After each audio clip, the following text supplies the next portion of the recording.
Okay. Okay, so basically, the concept of hypervisor is like it is either a software that runs directly on your computer, which gives you the privilege of breaking your system resources as however you want. So there are two kinds of hypervisor: type 1 hypervisor and type 2 hypervisors. Hypervisor is nothing but a software. It is a software which will help you use the resources in multiple ways actually. Uh, so what you do is you have one laptop, you put a hypervisor into it, like, and you can do it on yourself actually. What your laptop you have, you can install a software, for example, called Oracle VirtualBox. Okay, VMware. you can install a VMware server. Actually, you can install it and play around. So what it does is it installs a software on the operating system, and then you can build another operating system, another laptop within your laptop. It is like a TV in TV. You have seen those concept earlier. Actually, you are seeing a picture within a picture, right? This is exactly, you have an operating system or a machine within a machine. So you what to save cost across the hardware. Most of the organization, what they do is they take a big hardware with high amount of CPU, memory, and hard disk actually. So basically, we are concerned about memory and CPU itself, and they break that CPU into multiple partitions, multiple segments, or multiple virtual machines. And okay, Abdullah, you work on this machine. Idris, you work on this machine. Anwar, you give it this machine. So each one gets a different machine to work on. So this is what it is already. So you have a hardware which has CPU, input output devices, and RAM and disk actually. So there is a virtual software or a hypervisor software which break these up actually into different segments or different machines, virtual machines. Virtual means artificial machines, and each machine will have a segment of operating CPU and RAM, right? Everything will have, it will be distributed however you want. This can have, if you have 32 GB RAM, then this can have 4, 4, 4, 4, right? 4, sorry, 4488. Yeah. Yes. Yes. So that machine will, in this case, will have 5 operating systems, is what we are saying. Like So one is the what host. happens here is in a Amazon, there is another operating system below here actually, which is called as the Ring Zero operating system, which is completely hidden and nobody can access it except Amazon people only. Now, upon that is a virtual machine, and this machine belongs to X, this machine belongs to Y, this machine belongs to Z. So every company will have its own machine actually. Okay. Now there is a concept called placement groups in AWS, which will come to a little bit later actually. I have touched upon that earlier as well, Abdullah and all. So a placement group is having servers within the same kind of a rack or the same kind of a virtual, when you have the same kind of virtual rack, so the operating system, the machines may be within the same underlying host or maybe a parallel underlying host. So the advantage of having machines in the placement group is the communication. If this is your web server and this is your database server, the communication is much faster, very fast, right? So that would be one advantage of having in placement groups. If the server is somewhere else, one server, the application server is in Dublin, and web server is in a different data center, then the communication is slow. There is a latency between those two communications, right? So having in a placement group will give you an advantage of having faster, preventing any latency and have faster communication. Any questions here? This is the revision session, so please feel free. If I have not discussed this with you guys earlier, feel free to ask me.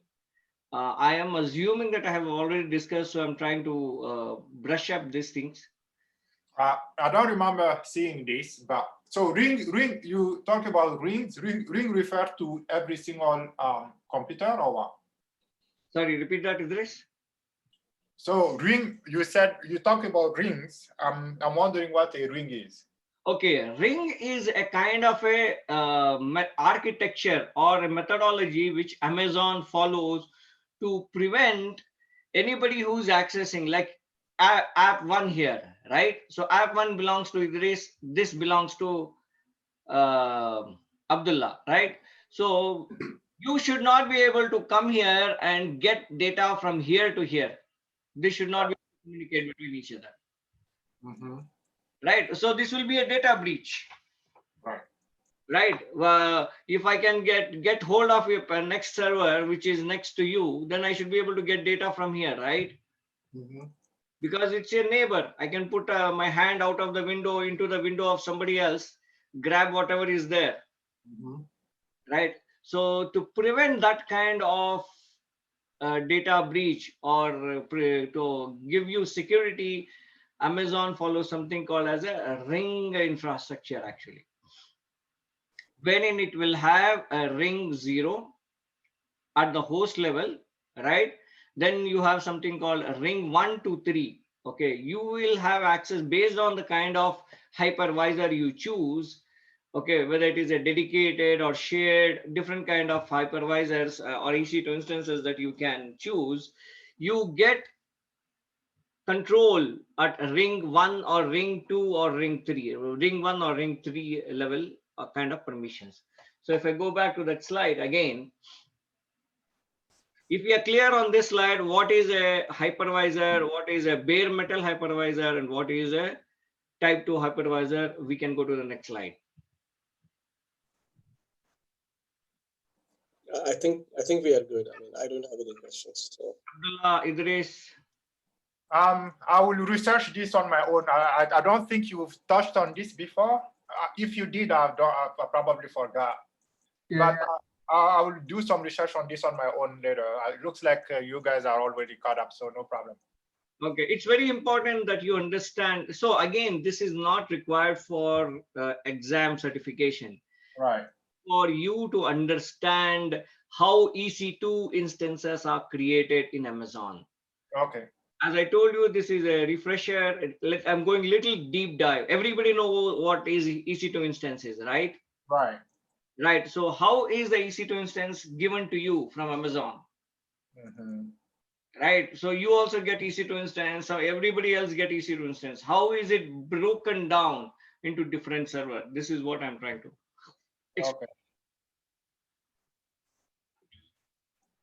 And the structure is same, whether it is EC2 instance, whether it is your database servers, RDS instances, whether it's your Elastic Beanstalk, whether it is your Lambda servers, anything, the concept is same.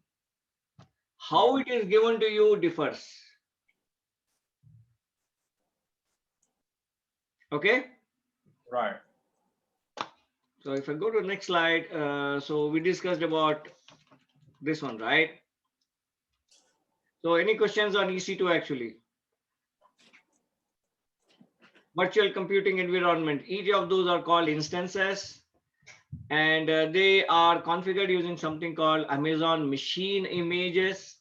So what are Amazon machine images? These are packages. Like if I go back here, so this one single snapshot is a Amazon image, Amazon machine image. You use that machine image to build your own machine. Like it is a what you call mold. It's a mold. You take a mold, you put your cookie into it, and it becomes a cookie. right? Right. So Yes, you guys know what a mold is, right? Yeah. 4. it's like AMI. Yeah. You put something into it or stencil, what you got, you use it to draw it, right? So you take, you want to make a cake, so you put it in a cake kind of this one, it takes the shape of the cake. Jelly, you want to make it as a cup, you put it in the cup. So this is a mold. So that's how everything is designed using mold, right? Whether your mouse, whether your spoon, everything in this world right now is designed and made by mold. Otherwise, they call it as handmade things, right? Every metal part you liquidate it and then you put it in the mold and it takes that shape. Yes. Okay, so that is the AMI. Then to log in, you need key pairs. Okay, now there are storage volumes that you attach wherein your operating system and the data gets stored. Now there are two kinds of storage. One is called instant store and one is called the persistent store, which are the EBS volume. Instant store, when you switch off your machine, the data, whatever is in the machine is deleted, and in the EBS store, whatever data you put in still retains even after it is shut down.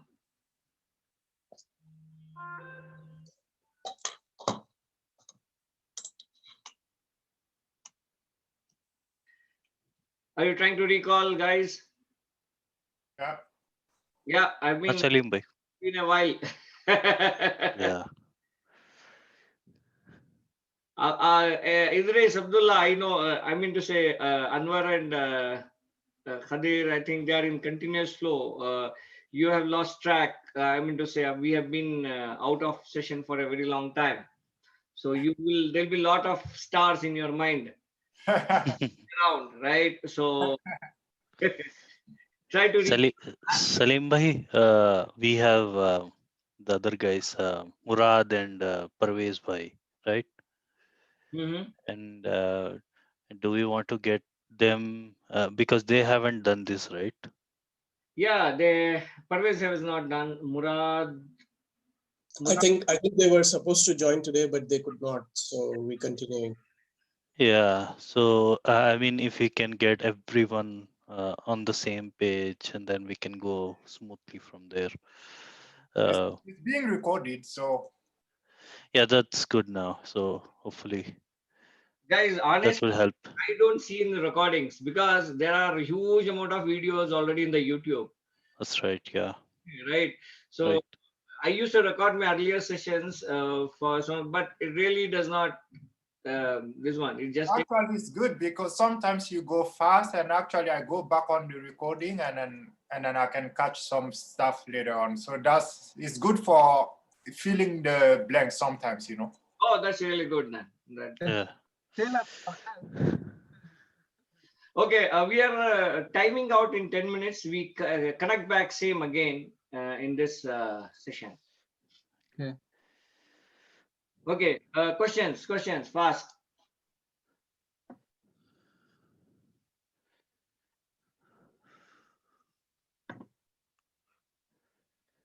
If no questions, I'll move further.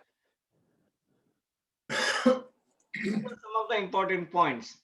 So a firewall that enables you to specify ports, this is called security group. We discussed, Idris, you remember security groups? Abdullah, do you remember security groups? Yeah. Anwar, did we touch upon security groups? I think we did. Oh, okay. Security groups are the first level of firewall. This is done. See, data security is at multiple layer. You have something called data at rest security, data in transit security. So anything that is on the using the network is data in transit, right? So the firewall, security group firewall is a firewall which allows you or prevents you to access your server via the network path. So if you allow this port to be open, you allow this IP address. So it's an IP to IP communication via port actually. Yeah, socket connection. Yeah. Okay, you use there are two kinds of IP address ranges which we discussed. One is IPv4 and one is IPv6. IPv4 is 32-bit address. IPv6 is it's a different. I need to research on that. I do have it, but I need to do. Okay. Okay, you'll get it. Don't ponder. We'll get once again. Okay, we'll. So let's come back here actually. Now AWS firewall resides within the hypervisor layer between the physical network interface and the instance virtual interface. So you saw this. Let me draw a chart.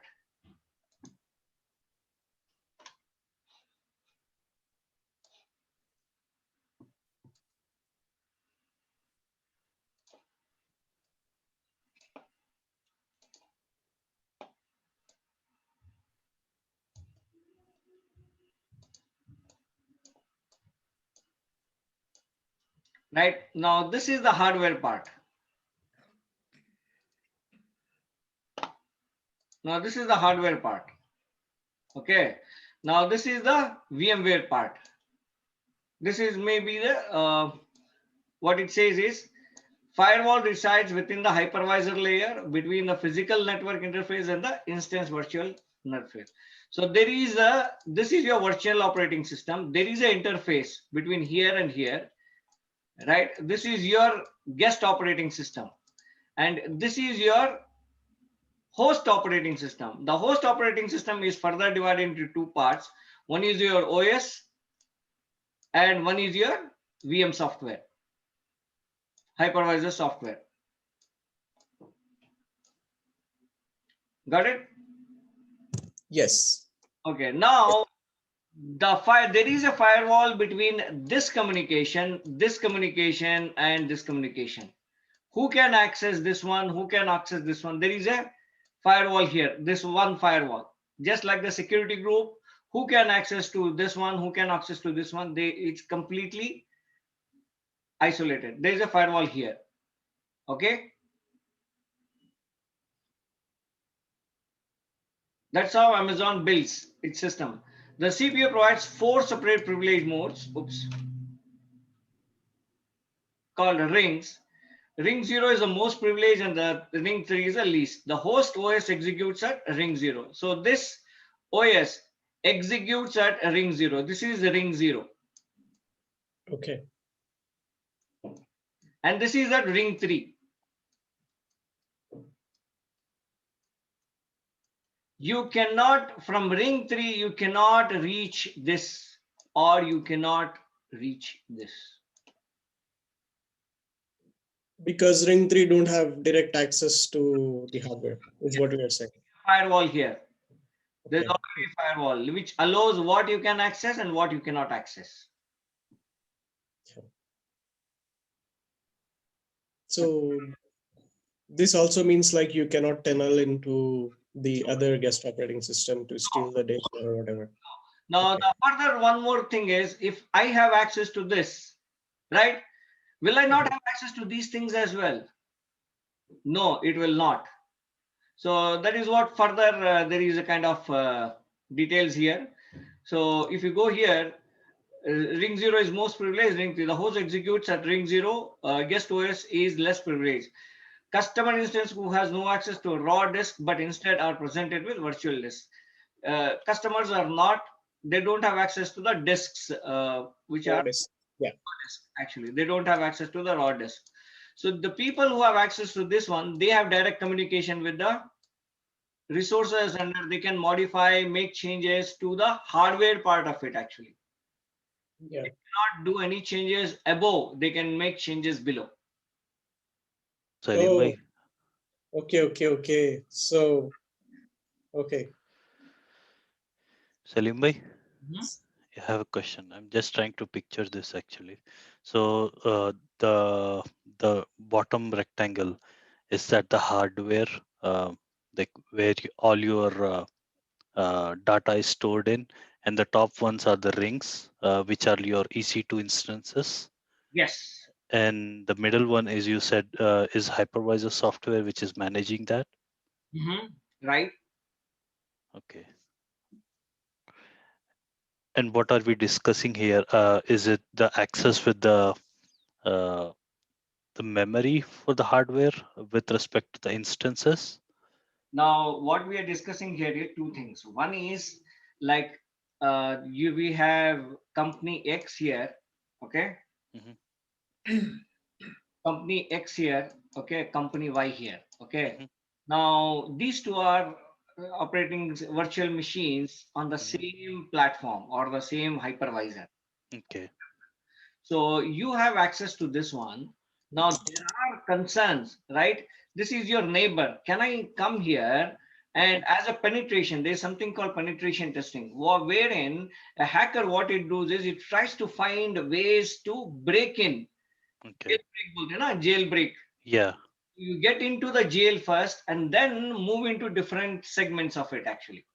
I see. Okay. Okay, so a hacker may come in here, okay, and try to break the jail and get data what is available here from this Y guy. Okay.